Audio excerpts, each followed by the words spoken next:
with the 50,000 corpses at the feet of the regime in El Salvador, an administration installed by the U.S. with a U.S.-trained army. Assassinations are blamed on a lone person with no affiliation to any group. The murder of J.F.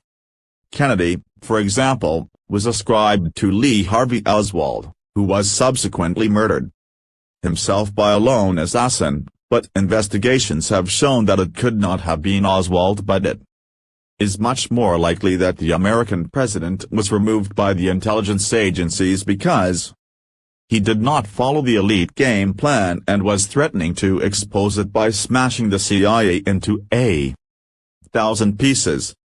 Choice. Public opinion is sold the illusion of choice by maintaining groups in apparent opposition to each other. Again, the majority will believe that they are involved in a real battle for what they genuinely believe to be correct, when in reality the funding and support is derived from the same sources as their opposition. As long as New World Order policies are being promoted, it makes no difference to the elite whether a group is Jewish, anti-Jewish, left-wing, right-wing, Christian, Muslim, etc. It will be used while it serves their purpose. Another vital tool is instilling a belief that the goals the elite are striving towards are good and necessary things. This is often achieved by creating a problem, which the public react against and call for an official response.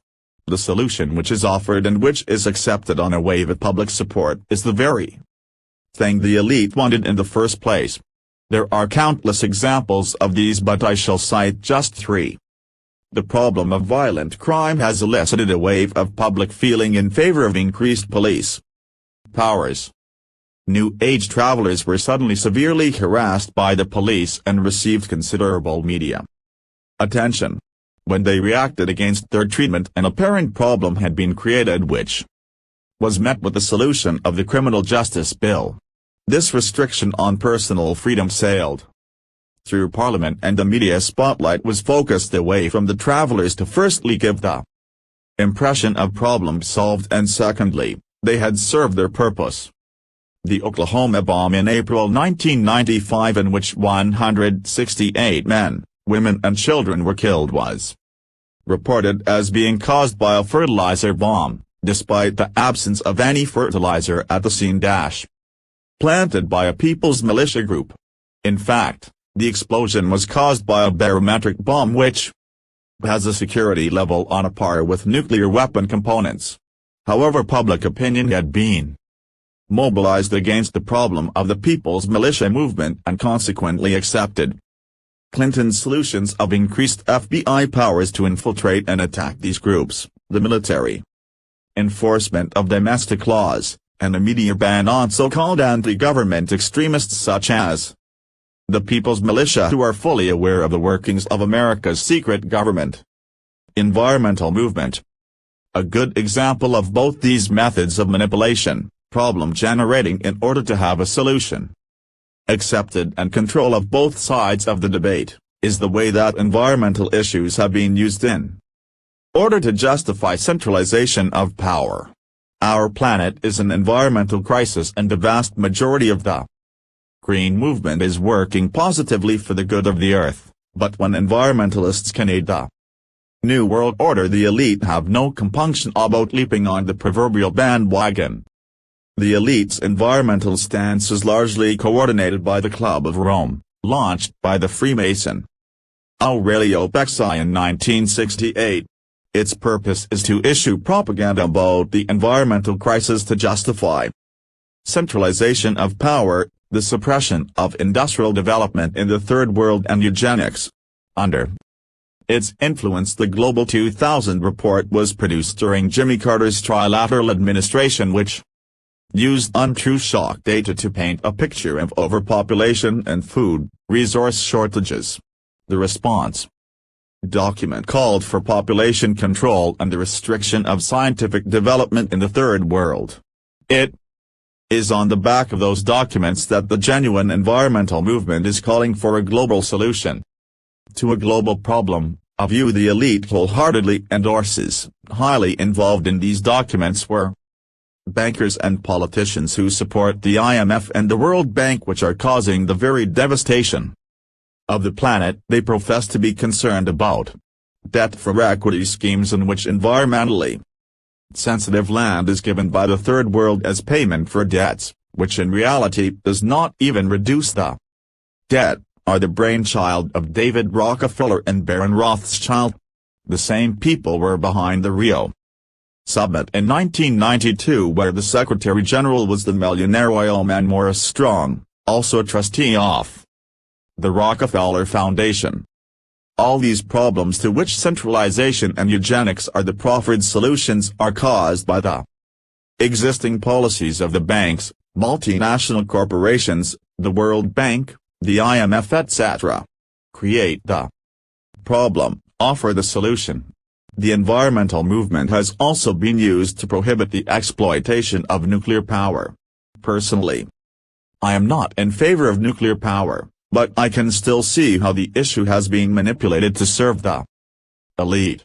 The oil and petrochemical industries form the backbone of the elite's income and recruitment. The oil price shocks in the 1970s were manipulated by the Seven Sisters oil cartel and the Bilderberg Group to massively inflate the price of oil. Conventionally, nuclear power forms the only credible alternative to fossil fuels, so it had to be discredited. One of the Bilderbergers who agreed to the increase was Robert O. Anderson, owner of Atlantic Richfield Oil, CEO of the board of Kissinger Associates. He channeled huge sums of money into organizations to oppose nuclear fuel, including a grant to establish a group which developed into Friends of the Earth. Research also suggests that the French arm of the House of Rothschild has been seeking to monopolize nuclear power technology and reprocessing technology in time for the predicted exhaustion of oil and gas supplies. The Rothschilds now control 80% of the world's uranium supplies. The manipulation has also occurred on an international stage. In the 1980s, Pakistan, under Ali Bhutto, proposed independent expansion of its nuclear power program.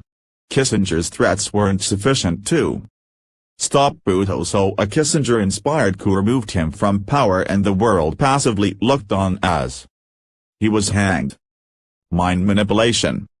Mind control experiments, so-called Nazi science, has been ongoing for decades using esoteric knowledge about the human psyche, by ridiculing any spiritual interpretation of life and mobilizing the forces of conventional science. The elite have convinced the public of the non-existence of psychic, higher levels, so it is easy to keep hidden technology which manipulates these levels.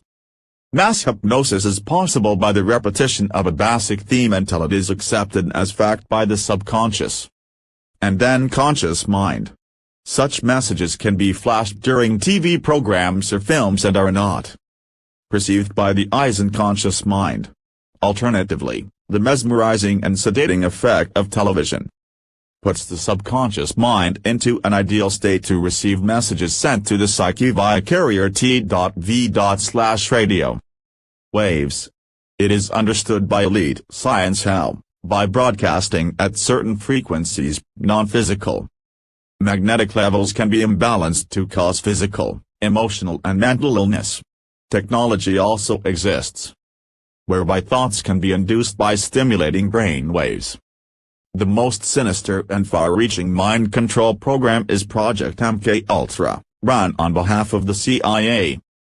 During Operation Paperclip, Nazi scientists were moved to the US and given prestigious positions at the leading colleges, universities and NASA after World War II to continue their experiments in which thousands of lesser human beings, prisoners, mental patients, victims of pedophilia and incest, etc. have been forced to participate. Experiments have included removing a person's existing personality by electrotherapy and then compartmentalizing and programming new ones by psychic driving. This makes the subject obsessed with certain ideas and is undoubtedly used to program so-called lone assassins.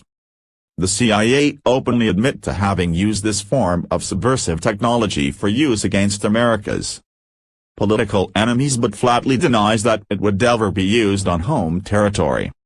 Project Monarch. An integral part of MKUltra is Project Monarch, perhaps the most damning episode in the history of mind control, whereby the minds of women and children are brutally taken over in order to provide pedophiles, politicians, criminals and practicing Satanists with willing sex slaves who could also double as covert operatives by having their personalities and memories switched on and off at will. See also further examples of manipulation, Satanists. The details of this horrific plan by the elite to take over the planet through mass mind control have come from the ex-CIA mind-controlled slave, Kathy O'Brien, and are described in harrowing detail in her book, Transformation of America. After a lifetime in the clutches of the MKUltra Project Monarch mind control program, she became what is known as a presidential model, a sex slave used specifically by the presidents for perverted abuse. Her abusers include the presidents Gerald Ford, Ronald Reagan and George Bush, as well as a host of other key U.S. politicians. These fiends would routinely torture and rape her and later her daughter, Kelly, for personal gratification whilst using drugs and electric shock trauma to further compartmentalize her memory of such events in order to hide their actions. Because of her status, an entirely programmable mind, Kathy was used in many major political, criminal covert operations and was used to pass on top-secret information in such affairs as the Iran-Contra deals. Kathy's life began as the victim of multi-generational pedophilic incest. Her first memory in life is being choked by her father's penis in her throat. This initial trauma began to cause her mind to compartmentalize into separate personalities which could deal with traumatic situations, as a mental survival tool, whilst her normal personality was left to deal with everyday events. Her mind dissociated from the memory of abuse whilst developing another personality which belonged to her father and was triggered on the side of his arousal. This was the beginning of the creation within Kathy's psyche of a phenomenon known as multiple personality disorder, MPD, now known as dissociative identity disorder, DID. One side effect of MPD is the creation of a photographic memory. Since her rescue and deprogramming in 1988, Kathy has been able to recall in stunning detail every encounter with her adversaries and their sordid plans for world domination. These were freely revealed to Kathy by leading U.S. politicians and criminals over a number of years whilst presuming that their high-tech programming could never be interfered with and it was therefore safe to do so. Another side effect of the programming is the development of a visual acuity which is 44 times that of the average person.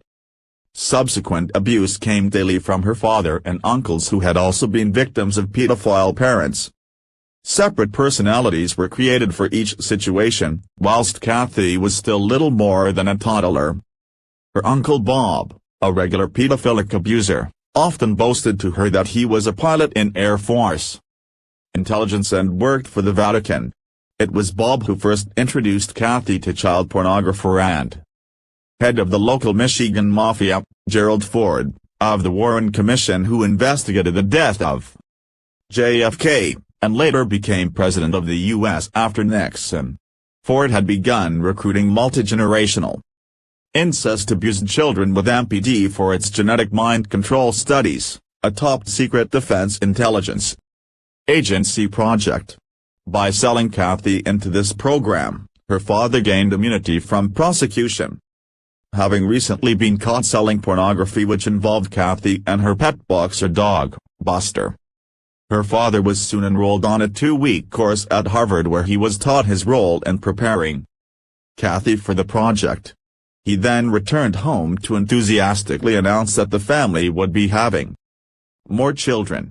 Kathy now has 2 sisters and 4 brothers, each victims of pedophilic abuse. Preparation for the project was based upon continual trauma, food and water deprivation, sensory deprivation and included constantly slave-driving Kathy into exhaustion just like Cinderella. She was,